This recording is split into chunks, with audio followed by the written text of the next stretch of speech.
Hello everybody, Doug Walker here. It's a little rainy outside, but Chicago's very slowly turning into Seattle recently, so I'm just going to film anyway.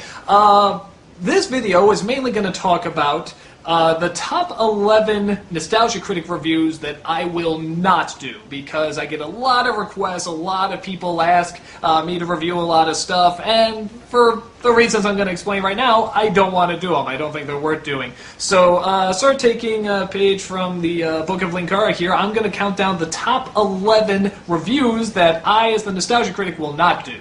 I decided not to do this as a Nostalgia Critic video because, I don't know, there's better reviews that I think I can do. So I'm just sort of doing it as myself and just sort of telling you which ones I don't think are really worth doing. So why waste any time? Let's get started.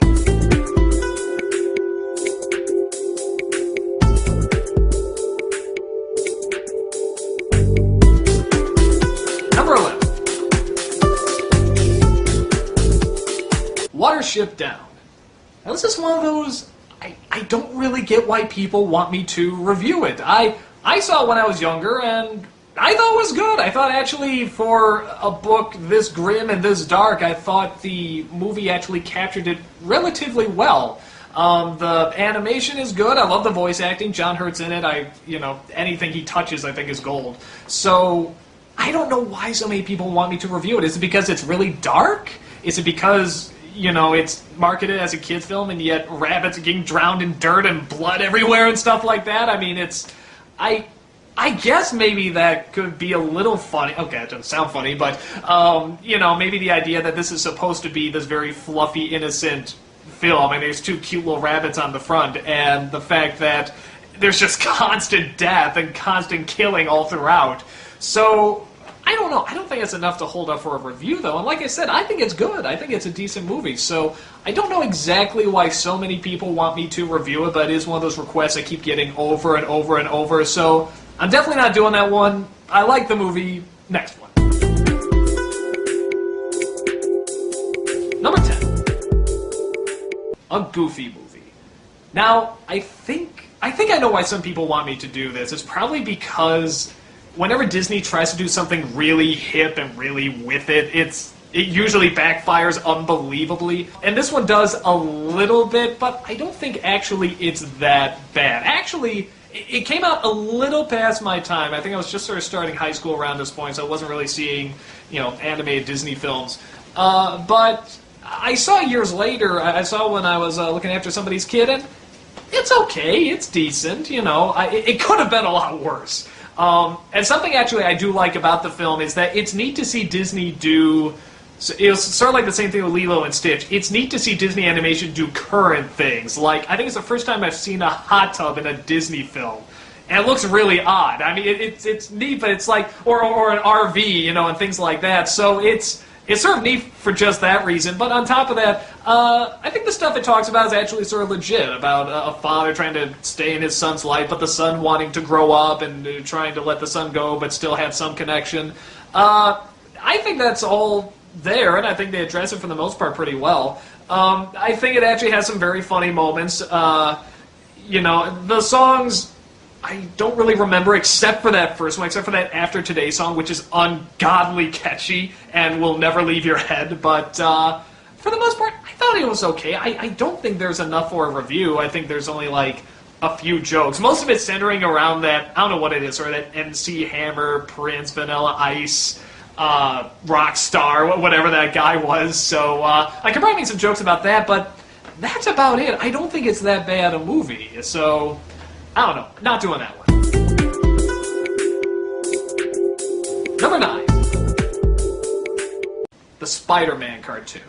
Now, I'll admit, I hate this cartoon. This is one of those cartoons that came out at the same time as X-Men and Batman, and then this piece of shit comes along, and it's trying to do what they're doing, but it's doing it so horribly. It feels like one of the cartoons from like the 60s where there's no pacing, there's no good timing, the dialogue is really lame, and it just tries to throw a ton at you without letting any of it really sink in. Now, with that said, I know a lot of people like the show. Great, maybe you got into it, maybe you did get sucked into the story. I couldn't. I thought it was really lame. The animation I didn't think was especially good either. So there is a lot to talk about. The downside is, and this is something which just shows in general, whenever I'm gonna do... It's really coming down. Holy shit, it's hail! There's fucking hail! This is fucking nuts. Like, it's been nothing but rain this whole summer. And now we got hail. Fucking hail in summer! And tornadoes have been coming down and shit like that. It's fucking end times, man. It's fucking end times. It is crazy, but I digress. Hey, I'll still do the review. What was I talking about? Spider-Man, okay. I can't believe we're getting hail. Anywho. Spider-Man. The cartoon itself, I never read the comics much. My brother was much more into the Spider-Man comics, so I was hoping I was actually going to sort of get into Spider-Man, like the comics, the same way that I got into, like, the X-Men comics, because I got into the X-Men comics through the cartoon. And I was hoping Spider-Man would do the same, but it was just so lame to me, and they were throwing so much at you that I didn't care for it. So, but anyway, why aren't I doing it? Because it sounds like it's a prime suspect to do. Because whenever I do a show, it has to be something that I grew up with and that I watched. I really didn't watch that show. And to appropriately talk about it, you have to watch the show and you have to really know what goes on, what the repeating problems are and stuff like that. With a movie, even if you haven't seen it, you can watch it and, you know, say what's wrong with it. With a show, you really have to watch it. Like Captain Planet, despite the fact that it was a bad show, I did watch. I don't know why. There's nothing else on that time slot. Same thing with Full House. I don't know why. I watched this show. Something, it was like cocaine for the eyes or something. I have no idea what kept bringing us back, but don't act like you didn't watch it either. So, Spider-Man I didn't watch, so I would not be able to appropriately talk about what's wrong with it, or even what's good about it. I wouldn't be able to address it fairly. And I feel that just be jipping you guys, because it's not giving you a fair review of the show. So that's the main reason I don't talk about it. Hail stopped. Next one. Number 8. Attack of the Killer Tomatoes / Killer Clowns from Outer Space. The second one particularly, Killer Clowns from Outer Space, I get a lot. It's meant to be bad, guys. It's like reviewing Evil Dead 2 or Army of Darkness. There's no point. It makes fun of itself already. It's supposed to be silly. The same thing with Attack of the Killer Tomatoes. By God, how many fourth wall jokes do they break in that movie? You know, they're sort of classic B movies that are meant to be silly. They already are mocking themselves. I don't even know what else to really say about it. I like both movies, actually. I think they're both pretty funny. Killer Clowns I haven't seen in a long time. I think I saw it when I was a little kid. Even as a little kid, I knew this is meant to be stupid. This is meant to be dumb. I think at the very end when, like, the two guys survive in the ice cream truck, and they're just like, oh yeah, the ice cream protected us, it's awesome, and they... I mean, come on, that's pretty stupid. That's meant to be stupid. So, very basic. If you haven't seen these movies, they're both pretty entertaining. Check them out. They're both funny.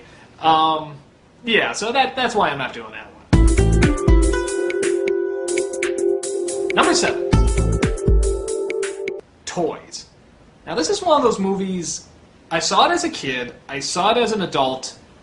I have no idea what to make of this movie. I have no idea if it's really good or really awful or what. I know it's a movie the director really wanted to do for a long time, and, you know, it's talked about for eons and eons. They really wanted to do it, and it finally got made, and just nobody knew what to make of it.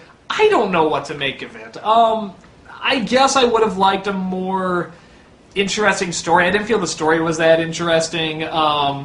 If you're going to do something this strange and this bizarre, go for something really abstract, or go for just a totally batshit crazy story, or go for something that really does have a very complicated, interesting plot. Don't try to meet halfway. I think that's what the movie tried to do. But because of that, you get something that's visually interesting. It looks awesome, you know, it's got some nice music, I recall. But outside of that, I don't know if there's much to make fun of. It's just kind of weird. And even then, it's not like an extreme weird where you're just constantly going, what the hell, this is nuts. It sort of creates that world where this stuff can happen, and you sort of go with it, you know, okay, but there's no point where you just point to the screen and say, no, this does not happen, this is wrong, this is an insult, this is terrible. At least I don't, when I saw it. So, it just sort of, all I really remember about, I just remember the visuals, I remember Joan Cusack, I remember them trying to get army toys in. I don't remember much else, and every time I see it, I remember what it looks like, and I don't remember it leaving a really bad impact on me. I don't recall it having, a ton of jokes I can make fun of, so that's definitely one I'm not going to do. Number 6. The Nutcracker starring the Care Bears. Okay, after I did the third Care Bears movie, everybody's sending me emails, there's one more movie! Here's why I'm not doing it. I'm only doing the theatrical films, okay? I'm doing the ones that, kids went to, they sat down, they saw it in the movie theaters, you had to pay money to go see it. That's where you suffer, because you had to pay money, go in the theater, and you got chipped off. So, the Nutcracker one, I just remember when it came out. I remember it came out, on the Disney Channel, and they showed it. It's stupid. It's dumb. I remember it being dumb, even as a little kid. I think I was getting into Ninja Turtles by that point. I always thought, God, this movie needs Ninja Turtles. Just Ninja Turtles come in and, beat the shit out of the Care Bears and stuff. I just remember that. So, I'm not going to review this one. I try to stay away from movies that sort of go directly to video. I try to do ones that more people have seen, or grew up with. And I know videos and DVDs now, the straight-to-video DVD stuff is becoming more and more popular now, but back then I don't think it was. And I like to attack the stuff that we grew up with so we can compare what we thought back then to how it holds up now. So, yeah, I'm not gonna look at that. I don't want to look at it anyway. I'm done with Care Bears, man. Pickled beets, no more. I'm done with that shit. Number 5. Cats Don't Dance. Now, a lot of people say this is a really bad movie and that sucks. Some people actually enjoy it okay. For me, I actually don't think it's that bad a movie, except for one major thing. It is major. That's the main character. The main character is so bland and so forgettable that it really brings the whole thing down. All the other characters are fine, they're a lot of fun, and they're really creative, and the animation's great. I really love the timing on this animation. I love the speed of this animation. I love this villain, this sort of Shirley Temple-ish villain that looks all nice and cute, but then when the cameras are off, she turns into this really mean, power-hungry monster. That's funny. I mean, that's really, really funny. I like this weird bodyguard that she has that seems larger than life. And just the way he enters and leaves, he leaves through the wall and comes through the wall. A lot of that stuff I think is very entertaining. It's just the main character, and he is awful. It's a terrible main character. I mean, it's not like a bad role model or anything like that, but he's just so bland, so forgettable. And I understand that. I totally get that. I don't think that's enough to hold up for a review. I think there's enough things in there that makes it fun and makes it entertaining. And some things are over the top, but that's part of the fun. I don't think it's actually that bad. I'm actually glad I saw it. I thought it was actually relatively entertaining. But yeah, I agree. Main character is crap, and he's not fun. But I think it's okay. I think it's an okay movie, actually. So a lot of people keep telling me to review it. I'm not going to do it because that one character, I don't think that's enough. And I don't actually think he's the world's worst character either. You can get much more material out of a character who's like a bad role model, like the character from Airborne, who was talking about, being a pacifist all the time, but he still talks tough, he still sort of eggs people on, and of course he pants as a person at the very end, It's like, oh yeah, that was a real pacifist there. So that kind of stuff I can make fun of much more. If it's just bland, it's just bland. I mean, there's not much you can do with it, so not doing that though. Number 4. Teenage Mutant Ninja Turtles 3. Shortest explanation in the world. James Rolfe did it. He did it great. He addressed every single solitary little thing wrong with it. There's nothing new I can bring. Next one. Number 3. The Brave Little Toaster. Again, what? I like this movie. I mean, it's not masterpiece or anything like that, but just for what it is, I mean, I don't know, it's a weird story. A toaster and a bunch of other appliances, they've been in a house too long and they miss their human companion, so they go out to try and find him. Okay, weird, but for such a weird setup, it's done pretty well. I actually like the fact that there's a lot of scenes that don't have music in it. I like there's a lot of quiet scenes in it. There's a lot of atmosphere to it. And I really appreciate it for that. I love that song at the end. What was it? I think it's called Worthless or something, where they take the cars and they smash them down to the cubes and the, whatever. I was in the Indy 500. It's like, I love that song. That's a great song. And the other characters, I mean, well, nothing phenomenal. I remember them. I remember the vacuum. I remember the lamp. I remember the electric blanket. I remember John Lovitz as the radio. And I saw this a while ago. I mean, I saw this when I was just a little kid, and I still remember it. I think once in a while, growing up, I saw it on TV, very briefly, and I just watched a bit of it. It held up okay. I mean, it held up fine. I mean, maybe there's some problems. I don't know. I mean, it is a weird setup for a story, but I thought it was fine. Now, something that a lot of people keep telling me to do, maybe I'll do, I don't know, is I guess there's sequels to The Brave Little Toaster. And the only title I remember is The Brave Little Toaster Goes to Mars. Okay, what the fuck? That's a weird setup. That title alone doesn't sound real. That sounds like a Simpsons made-up title, We have to defeat, the sequels this year. We're being beaten out by The Brave Little Toaster Goes to Mars. I mean, it's like, okay, that I might do, because that sounds really stupid. But in terms of the original, I think the original's fine. I don't have any problem with it. I don't know, just a story about a toaster. Let it be a toaster. Number 2. Anything Sonic related. Okay, I did 2 shows, people. 2 shows! What more do you want from me? I can't do any more Sonic. And one of them was good. I liked one of them. The other was really friggin' insane. And like I said, you got a lot of material from it. But the main reason I don't do Sonic is that I don't think there was... that both those shows were nostalgic. I grew up with both those shows, and I watched them both, so I can talk about it. With anything else, it's all too current, and... again, it has to be a show that I grew up with and have some idea about, so I can properly represent it. I didn't grow up with all these other Sonic shows, as much as people say they're terrible and say they're god-awful. I believe you. I'm sure they're really horrid, but I didn't grow up with them. I didn't watch them. I guess there's a ton of other Sonic movies and stuff like that. Sonic must have, like, this really, hardcore determined fan base, because just constantly I get... people ask to review it. I guess Lewis gets, people asking to review Sonic comics all the time, and just everything Sonic. I remember, like, the video game confession, I think the one that gets the most views, again, is the Sonic one. So, I mean, I could do it and whatever, get the views going through the roof, but I don't think I'd be able to properly talk about it. I was a Mario kid growing up too. I mean, that's one of the reasons I can't talk about the Sonic games that much, because I didn't grow up with the Sonic games. I played it once in a while, but I was a Nintendo kid. I always played the Nintendo.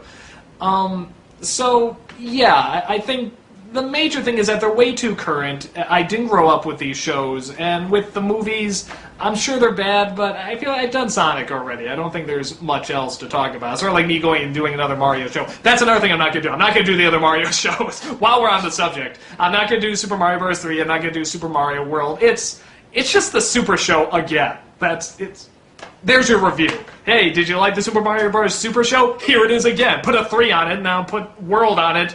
There, exact same show, just sort of a different setting, a few more characters. So that's it. I'm not covering any of those. And the number one thing I will never do a Nostalgia Critic review on is Star Wars Episode 1, The Phantom Menace. And I know there's a ton of things to make fun of. I know there's a ton of things I can point out and say is wrong and stuff like that. Here's the thing. Everybody's done it. Everybody has pointed out every single solitary little thing wrong with that movie. The most I can do is just draw comparisons to other films and say, this is like The Phantom Menace. Because everybody's talked about it. Red Letter Media? Good God! I mean, I think their review is longer than the movie. It's like 8 hours. I mean, I can't say anything about it. Everybody's already said it. It's sort of like the same reason why I won't do the Ninja Turtles 3 review, because James Rolfe already said everything that needs to be said about it. I mean, just in great detail. I can't add anything to it. Unless I feel there's something that I can bring to it that nobody else has brought, and I can do sort of this different spin, it's not worth doing. That's one of the reasons why, before I review something, like maybe one of our reviewers did, I watch it and I do check it out to see if there's anything else I can bring. If it turns out they've already done it perfect and there's nothing else I can talk about, I'm not going to talk about it because somebody already did it fine or probably better than I did. And it's the same thing with Phantom Menace. Everybody's talked about it. Everybody's reviewed it. Everybody knows what's wrong with it. Everybody's made the jokes. They make much better jokes than I can about it. So I'm never going to do Star Wars Episode 1. Same thing with Episode 2 and Episode 3. Just everybody's already riffed it to death. I mean, I don't think I can bring that much. If I really felt I could bring something to it, I would. But it's been done and everybody's done it. So, yeah, definitely, no more asking about that. No more asking about Star Wars Episode 1. I'm never going to do it. So, there it is, guys. Those are the top 11 Nostalgia Critic episodes I will never do. I will never review. I have no interest in doing them at all. So stop asking! Now, you know what's going to happen. I'm going to get all sorts of new other reviews to constantly ask to do. Well, okay, and then I'll make another top 11 list. So, there it is, guys. Thank you for watching. I hope you enjoyed, and that's it. Take care.